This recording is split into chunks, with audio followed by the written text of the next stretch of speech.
Please मला जायला दे Lalpari, please जायला दे. नशीब लालपरी एवढी लांब परत पुढून गाडी येते, मला अंदाज येतो ना. घातली बाई. एवढा स्पीड ठेवायचा की ओव्हरटेक केलंच पाहिजे, नाही तर समोरचा तुम्हाला घेऊन जाणार. पण हा पाऊस वैताग देतोय. तरी आता ठीक आहे, आता पोलादपूरच्या पुढे पाऊस नाही आहे. पोलादपूरच्या पुढे पाऊस नाही आहे, गाड्या जातात त्यामुळे ऐकायला येत नाही. कंटेनर बघा, कंटेनर हे बघा कसे ठेवलेत बघा, एकावर एक. हे बघा, ज्या महामानवामुळे आपल्या कोकणाची निर्मिती झाली तो महामानव म्हणजे परशुराम. श्रीदेव परशुरामाचं हे मंदिर आहे. मी पहिल्यांदाच आलो आहे मंदिरात, पण एवढी स्वच्छता आहे आणि एवढी शांतता आहे. आतमध्ये अलाउड नाही आहे मोबाईल, त्याच्यामुळे मी तुम्हाला दाखवू शकत नाही. पण पाषाण भारी आहे परशुरामाचं आणि मस्त.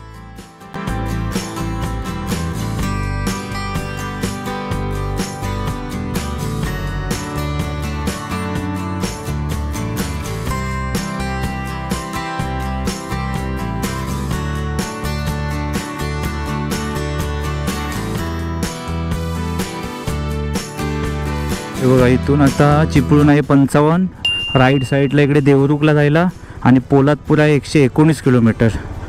ओके, पोलादपूर 119 फटाफट कवर केलं पाहिजे 3 तासात धडाधड. ठीक आहे, आता काय प्रॉब्लेम नाही. एकदा संगमेश्वर गेलं ना मग आपण सुसाड भाई. पण संगमेश्वर याच्या अगोदर मी काय करतो, पेटपूजा करून घेतो. का? कारण हे बघा वटपौर्णिमेचे फणस आले, फणस. हे बघा आता मुंबईला पण येणार आहे. मस्त वास आला, एकदम झणझणीत वास आला. हा हा हा हा असं वाटतं मस्त खायचे इथेच बसून. एवढा वास एकदम नाकात गेला माझ्या. तर मी काय म्हणतो, हां तर मी घरून निघाल्यानंतर मला वाटतं स्टॉप मी कुठेच नाही गेला. आता वाजले 11:43 झाले. घरून मी 7 वाजता निघालो. पहिला स्टॉप फक्त घेतला मला वाटतं अर्ध्या तासासाठी, तो पण माझ्या इथे कणकवलीला. सासू सासऱ्यांना तिकडे गेलो पासला प्रसाद द्यायला तिकडे. आणि असं कुठे असं स्पेशली थांबलो नाही, फक्त पेट्रोल भरायला मला वाटतं 5 मिनटं, आणि मध्येच एकदा कुठे त्याची थांबलेलो मी निवळी फाट्याच्या नंतर, ते 5-10 मिनटं बस. म्हणजे असं अजून मोठा ब्रेक झाला नाही आहे. आता मोठा ब्रेक डायरेक्ट जेवणाला, त्यामुळे मध्ये आता कुठे थांबायचं नाही आहे. जेवायलाच काय ते थांबायचं अर्धा पाऊण तास आहे, मग डायरेक्ट सुसाट. चला, खूप महिन्यानंतर आपलं हॉटेल गणेश कृपा. खूप महिना काय वर्ष झालं, मला वाटतं 1-2 वर्ष झाली. गणेश कृपामध्ये आम्ही जेवायला थांबलेलो रात्री रिटर्न जाताना, मी आणि अभिषेक. त्यामुळे खूप दिवसानंतर म्हटलं गणेश कृपा भेटलं आहे, बघू विचारू. जेवण इथे भेटलं तर चांगलंच आहे, कारण वाजलेत कसं आहे 12 वाजलेत. त्यामुळे जेवण भेटेल काय सांगू शकत नाही, तरी पण आपलं एकदा विचारू. इथे लावूया आपण मस्तपैकी. चला, जेवायला थांबलेलो, म्हटलं जेवण भेटेल, काही फायदा नाही झाला. सगळं काढा घाला याच्यात टाईम गेला माझा फालतूमध्ये. तो बोलतो एवढ्यात नाही 1 वाजता जेवण भेटेल. त्याचं पण बरोबर आहे, कारण वाजलेत 12. पण मी विचार असा केला, म्हटलं आता हायवे टच आहे हॉटेल, म्हटलं रेडी असेल सगळं, पण काय नाही. चला ठीक आहे, काय प्रॉब्लेम नाही. कारण त्या अर्ध्या तासात मी पोचणार, अर्ध्यावर मजा नाही. उगाच थांबण्यात टाईम वेस्ट नको, तसे आपण पुढे जाऊ. म्हणून जेवायला ना थांबायला कुठे पण मी ॲक्च्युली थांबत नव्हतं, पण म्हटलं जाऊया गणेश कृपामध्ये. खूप वर्ष झाली जेवलो नाही. म्हटलं जेवण चांगलं असतं त्यांच्याकडे, मोदक पण छान असतात, महाग आहेत पण चांगले असतात. अरे बाबा बाबा बाबा, माझं रेनकोटचं हे पडेल, साला काढून घेतो थांबा. चला, संगमेश्वरला तर पोचलो बाबा एकदा. किती वाजता पोचलो? बरोबर वाजले 12:11 झालेली आहेत आणि संगमेश्वरला पोचलो. म्हणजे रोड बऱ्यापैकी झालेला आहे, बऱ्यापैकी म्हणजे एकदम जबरदस्त रोड झाला आहे. कारण मी जे पहिला गेलेलो मार्चमध्ये, तो जो होता ना रोड, तो बेकार होता, एकदम खराब. पण आता बऱ्यापैकी रोड झाला आहे. म्हणजे आता साखरपा मार्गे यायची काहीच गरज नाही, एकदम जबरदस्त रोड. फक्त आता संगमेश्वरचं हे एकदा ब्रिज झालं ना की काम होऊन जाईल कसं, आणि इथे ट्रॅफिक होतं थोडंसं संध्याकाळचं. चला, आता हरकत नाही. एकदा आपण संगमेश्वर क्रॉस केलं ना बस मग सुसाडमध्ये. आता आपल्याला पोलादपूरपर्यंत टेन्शन नाही आहे. पुढे आता नंतर नागोठणे तिकडे थोडासा कंटाळा येणार संध्याकाळी, आणि आपण बॉडी पण थकते, प्लस ट्रॅफिक असतं, प्लस तो रोड खराब, त्यामुळे त्याला कंटाळा येतो. मग पाऊस इलो, पाऊस इलो, पाऊस. तो बघा तिकडे, बघा तिकडे पाऊस आहे. तो बघा या साईडला ऊन आहे, तिकडे पाऊस आहे. चला चिपळूण खेड पाऊस 100% आहे. रेनकोट घाला, पॅन्ट घाला. परत पॅन्ट उगाच काढली मी. बघतो इथे कुठे ते हॉटेल असेल, थांबतो जेवायलाच, तिथेच घालतो सगळं मग. आणि पुढे पाऊस आहे तो बघा. पण हे गाड्या तर ओल्या नाही दिसत आहे अजून. अहो इकडे ऊन आहे, तिकडे पाऊस आहे तो बघा समोर. मित्रांनो आता वाजलेत घड्याळात 1:18 वाजले दुपारचे. आणि मी आता परशुराम घाटामध्ये आहे. परशुराम घाटामध्ये आल्यानंतर मला एका माणसाची आठवण आली, एक महामानव. आणि तो माणूस, त्या माणसाचं मंदिर आहे आणि त्या मंदिरात आपण कधी जात नाही. त्या मंदिरात मी आता चाललो आहे. गोप्रो बॅटरी लो असल्यामुळे मी टाकू शकत नाही, पण हा जो रोड आहे जातो मंदिरामध्ये, तो मी आता चाललो आहे त्या मंदिरात जाऊन. ते मंदिर फायनली पोचलो मंदिराच्या इथे. आणि लास्ट टोकाला एकदम मंदिर आहे. श्री परशुराम मंदिर, भक्त निवास, प्रसादालय. ऐक, आपले तीर्थक्षेत्र परशुराम, आपले अर्थक्षेत्र बँक ऑफ इंडिया. घरात कोण नाही, शांत आहे सगळीकडे घर. प्रवेश कुठे आहे? अच्छा इकडे आहे. ज्या महामानवामुळे आपल्या कोकणाची निर्मिती झाली तो महामानव म्हणजे परशुराम. श्रीदेव परशुरामाचं हे मंदिर आहे. मी पहिल्यांदाच आलो आहे मंदिरात, पण एवढी स्वच्छता आहे आणि एवढी शांतता आहे. आतमध्ये अलाउड नाही आहे मोबाईल, त्याच्यामुळे मी तुम्हाला दाखवू शकत नाही. पण पाषाण भारी आहे परशुरामाचं आणि मस्त वाटलं. आणि कोरीव काम वगैरे एक नंबर आहे मंदिराचं. आणि सगळं सिस्टमॅटिक आहे एकदम. पिण्याचं पाणी, हातपाय धुवायचं वेगळं पाणी, त्याच्यानंतर तिकडे टॉयलेट वेगळं आहे खाली. प्रसाद म्हणजे महाप्रसाद वगैरे पण असतो. म्हणजे मी पहिल्यांदा झालो, पण तो हा परिसर आहे एक नंबर आहे बघा, खूप सुंदर. आणि बांधकाम एकदम जबरदस्त केलं आहे बघा, दगडी बांधकाम आहे. शिवकालीन मार्ग हे मला वाटतं आत्ता बांधकाम केलं आहे, चिरेबंदी. बघा छोटंसं इथे तलाव पण आहे मला वाटतं. हा बघा कासव, बघा कासव आहेत. हे 1 2 3 4 कासव आहेत.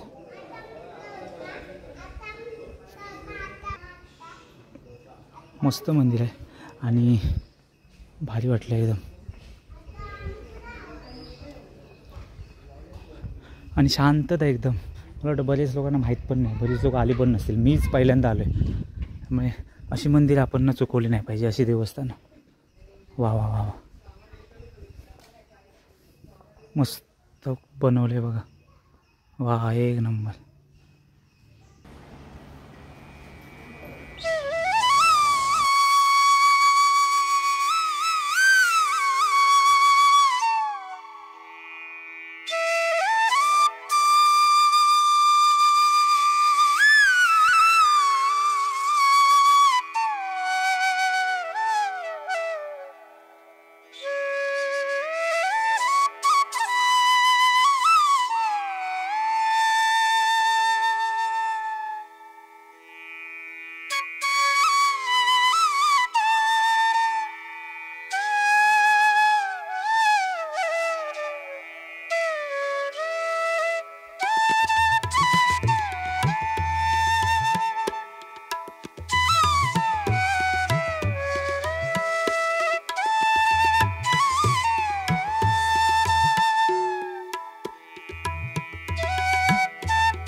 तीन वाजून 23 झाली आणि मी आता खेड सोडलं, कारण खेडमध्ये थांबलेलो जेवायला.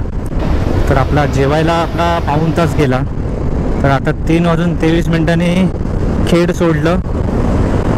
आता पोलादपूर कधी पोचतोय काय माहिती, कारण आपली मंडळी जी गावावरून गेली आहेत नेत्रावतीने, ते मला वाटतं अर्ध्यावर पोचली असतील. तर मला आता स्पीड ठेवला पाहिजे, कारण माणगावला ट्रॅफिक भेटू शकतं. ठीक आहे, चला आपण आता अंतर थोडंसं कव्हर करू, कारण काय माणगावचं सांगू शकत नाही, भरोसा नाही. माणगावला ट्रॅफिक भेटू शकतं, नाही पण भेटू शकत, कारण आज वर्किंग डे आहे. वर्किंग डे मध्ये मला वाटतं एवढे गाववाले कोण उतरले नाही आहेत अजून मुंबईला. बघू, थोडीशी पेट पूजा केली बरं वाटलं, कारण सकाळी मी फक्त भाकरी खाल्ली, त्याच्यानंतर मी कुठे थांबलोच नाही खायला काय. आणि तो एकच ब्रेक घेतला आता जेवणाचा मी मोठा. मागच्या वेळी आम्ही आलेलो मे मध्ये, तेव्हा मला वाटतं 3:30 काय, 3:30 वाजता आम्ही जेवायला आलेलो. बघू आता किती वाजता पोचतोय. काय पावसामुळे प्रॉब्लेम होता, म्हणून मी आता काय केलं, डायरेक्ट रेनकोटच घातला. होऊ दे म्हटलं गरम काय ते, कारण ते 1000 वेळा थांबायला वैताग येतो मला. ते काढा परत घाला रेनकोट, घालेपर्यंत पाऊस अर्धा भिजवून टाकतो. आणि पावसाचं गंमत करतो ना पाऊस, आणि पाऊस असा गंमत करतो की इथपर्यंत लागतो 1-2 किलोमीटर, नंतर पुढे गायब होतो. मग परत ऊन कडक, मग अचानक येतो कुठेतरी. त्यामुळे म्हटलं आता जाऊ दे, आता रेनकोटच घालायचा, जाऊ दे, असा विषय आहे. सो चला आपण भेटू आता. काय इथे काय अपडेट द्यायची काय गरज नाही, तुम्हाला माहित आहे. कशेडी बोगद्यापर्यंत आपला ओके आहे. पुढे पुढे पुढे पुढे थोडा खराब. आपला अपडेट म्हणजे तीच होती, जो संगमेश्वर म्हणजे आपण राजापूरवरून निघाल्यानंतर आपण जे साखरपा रोडने जातो वाटूळ मार्गे, ते आता जायची गरज नाही आहे.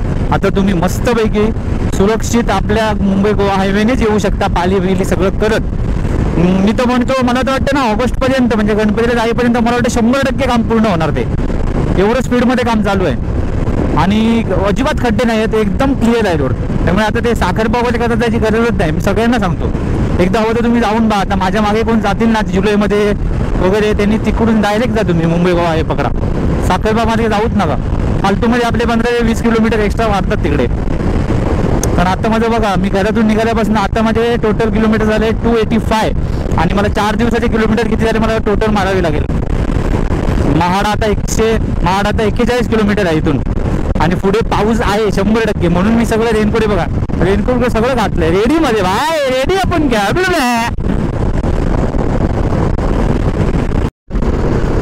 वा वा वा वा, क्या बात आहे. पावसाचा आणि उन्हाचा सामना करत करत इंदापूर पर्यंत पोहोचलो, आणि इंदापूर आज खाली आहे बघा. नाहीतर त्या दिवशी मे मध्ये येताना पूर्ण पॅक होतो, पूर्ण पॅक. आणि इथे आपला अर्धा पाऊण तास जातो बघ. त्याच्यात परत हे असे असतात अँटिक पीस.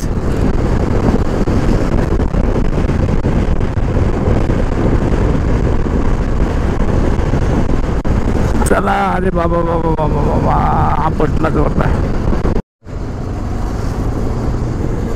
चला बाबा, चला चला चला, आम्हाला जायला द्या. इथे जाम असतं झालं.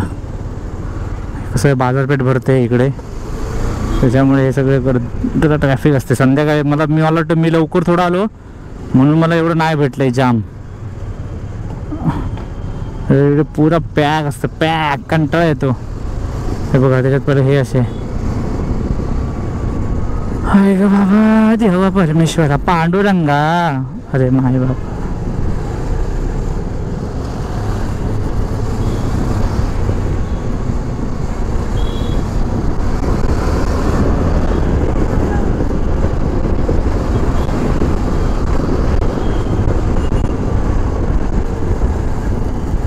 चला चला चला चला ताई हो, चला हो जाऊ, चला काका मध्ये उभे राहू नका. 4:30ला माणगावला पोचलो, म्हणजे मी घरी किती वाजता पोचेन? 7:30. बघू आता ट्रॅफिकचं काय नाही भेटेल, ट्रॅफिक तर नाही भेटणार, पण माझ्या स्टॉप आणि स्पीडवर आहे. आता ट्रॅफिक भेटलं तर आपल्याला ऐक कुठे भेटेल, पेन पनवेल किंवा मग तळोजा MIDC, नाहीतर मग ट्रॅफिक एवढं नाही भेटणार. चला रे बाबा, काय एवढे चालतात ना हळूहळू, कंटाळा येतो खरोखर. एवढं हळू चालता. हा इकडे परत रॉंग साईडने, आता इकडे हा एक कसा तडमडतो, इकडे थांबतोय, हे करतोय, थांबतोय, चालतोय. प्लीज मला जायला दे लालबाग, प्लीज जायला दे. नशीब लालपरी एवढी लांब परत पुढून गाडी येते, मला अंदाज येतो ना, घातली बाई. एवढा स्पीड ठेवायचा की ओव्हरटेक केलंच पाहिजे, नाही तर समोरचा तुम्हाला घेऊन जाणार.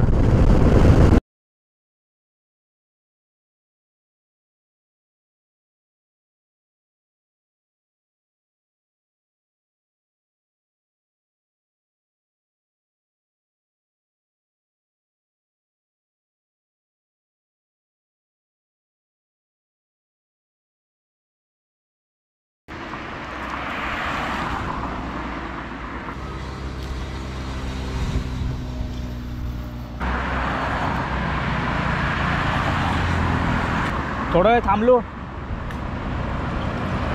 कारण हे काढून ठेवलंय बघा. हे लय कंटाळा आला, लय कंटाळा.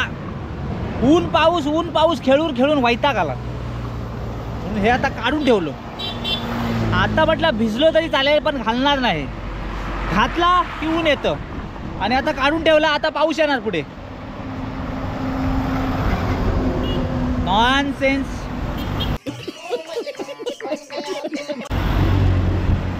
घरी पोचायचं आहे पण हा पाऊस वैताग देतोय. तरी आता ठीक आहे. आता पोलादपूरच्या पुढे पाऊस नाही आहे. पोलादपूरच्या पुढे पाऊस नाही आहे. गाड्या जातात त्यामुळे ऐकायला येत नाही. बाकी कसं काय? बाकी मंडळी बरं आहे का? हा. ह्या वर्षी पाऊस लवकर जाणार. ऑगस्टमध्ये गणपतीला मजा येणार. आरतीला भजनाला बाहेर पडायला टेन्शन नाही. जोरदार भजना यावर्षी. नाही तर दरवर्षी पाऊस येलो. आता थांबा. आरती कसं जाणार? उद्या करूया त्याचा भजन. यावर्षी पाऊसच नाही. यावर्षी लवकर पाऊस लागणार, जाणार. जोरदार भजन करा. हवा खातायत पोरं. वा. हवा खायला ते ग्लास ओपन केले 4 लिटर मधून. हवा खातायत पोरं. आपलं काय, आपलं हेल्मेटची काच वर केली का हवा आली. हा मस्त. आम्हाला ग्लास उघडायची गरज नाही. आपली पूर्ण ओपन आहे गाडी आपली. हवी तेवढी हवा खावा. असं हेल्मेटची ग्लास वर केली की हवा आली. हा परत खाली करायची. 5:50 आणि वडखळ ब्रिज टच. 5:50 वडखळ ब्रिजवर. पण मला पेट्रोल परत एकदा भरावं लागेल. त्याचं कारण हे आहे, पेट्रोल मला पुरलं असतं घरीपर्यंत. पण प्रॉब्लेम काय आला, जेव्हा पेट्रोल भरल्यानंतर मी नाही म्हटलं तरी 90-100 म्हणजे 100च्या स्पीडमध्ये मी जास्त आलो आज. त्यामुळे काय झालं, पेट्रोल जास्त राहिलं नाही. कारण आपलं KTMचं कसं आहे, जर तुम्ही 70, 75, 80च्या स्पीडला असाल, 60-65 ह्या स्पीडला, तर मायलेज चांगली देते बाईक. म्हणजे 40, 41, 42 अशी. आणि जर तुम्ही 90-100 कंटिन्यू खेचत असाल ना, तर मला वाटतं बाईक तुम्हाला एक काहीतरी 38, 39, 37 अशी ॲव्हरेज देते. त्यामुळे आज तिला जास्त खेचली मी जरा. 100, 105, 100, 105 अशी. त्यामुळे मला ॲव्हरेज दिला नाही. आता काय 160 किलोमीटर चालेल ह्या पेट्रोलमध्ये. पण भीती वाटते का, कारण 160 मध्ये जाईल ती, पण पेट्रोल एकदमच हे होईल. कारण आपल्या टाकीमध्ये कमसे कम 2 ते 3 लिटर पेट्रोल असलं पाहिजे. ऐक, हे ब्रिज बनवला पण ब्रिज एवढा फालतू आहे ना. मध्ये जे पॅचेस येत आहेत ना, एवढे पूर्ण हलते गाडी. खड्डे परवडले. अरे बाबा आणि काय कोणे भरले आहेत बघा. कांदे आहेत वाटतं. नाही, कांदे नाही, काहीतरी वेगळंच आहे. तिकडे पाऊस पडला वाटतं. ऐक, पुढे भेटू शकतो पाऊस. कंटेनर बघा, कंटेनर हे बघा कसे ठेवलेत बघा, एकावर एक. हे बघा पूर्ण, मला वाटतं मैदान पूर्ण फुल करून टाकलंय कंटेनरने.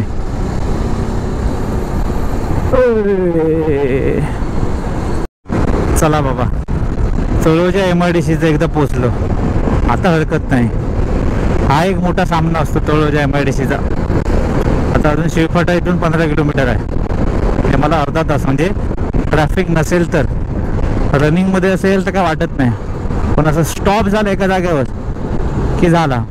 कारण शिळफाट्याला पण सिग्नल पडला तर तिकडे मला जाम भेटेल एकदम. परत माझ्या आपल्या ओबेरॉय मॉलच्या इकडे, रुनवाळ मानपाडायच्या इथे, डोंबिवलीला तर ट्रॅफिकचं काम भयंकर झालं आहे बाबा. काहीतरीच ट्रॅफिक. कंटाळा येतो संडे बिंडेला गाडी बाहेर काढायला.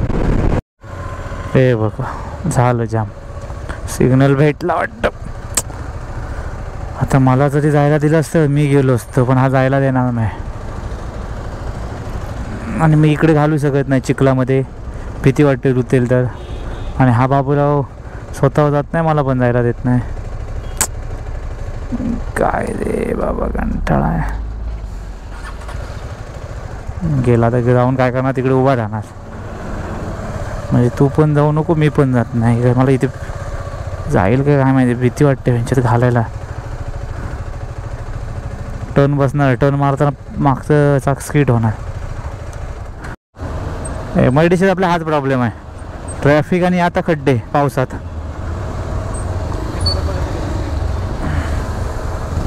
सावकाश बाबा, पडशील तर भीती. नशीब पुढे तरी यायला भेटलं. सिग्नल किती वेळ लागेल काय माहिती. हाय ग,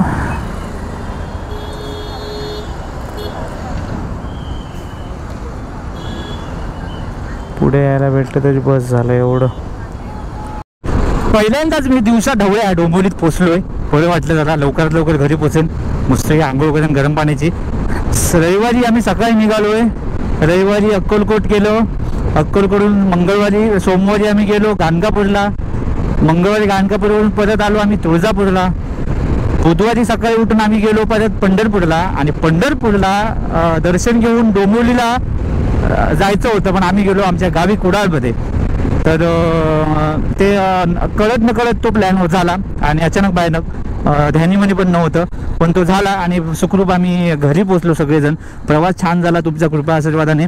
तुमची साथ अशीच माझ्यासोबत राहू दे आणि असेच व्हिडिओ माझे बघत राहा. काही असेल तर कमेंट करा. तर हा व्हिडिओ परत एकदा परतीचा आहे, कुडाळ टू डोंबिवली. प्लीज बघा, याच्यात खूप अपडेट आहेत मुंबई गोवा हायवेचे, जे तुमच्यापर्यंत पोहोचतील आणि तुम्हाला फायदेशीर पडेल असे अपडेट आहेत. तर आता आपली राईड कधी होईल माहीत नाही. आता सबस्क्रायबर राईड होईल संडेला, त्यामुळे आता लॉंग राईड आता सध्या तर नाही. तर हा व्हिडिओची मजा घ्या आणि काय असेल तर कमेंट करा. तर हा व्हिडिओ मी इथे संपवतो ना, तर हा व्हिडिओ मी इथे संपवतो. तुमची रजा घेतो. परत भेटतो कुठेतरी नवीन व्हिडिओमध्ये. तोपर्यंत टाटा, बाय बाय बाय.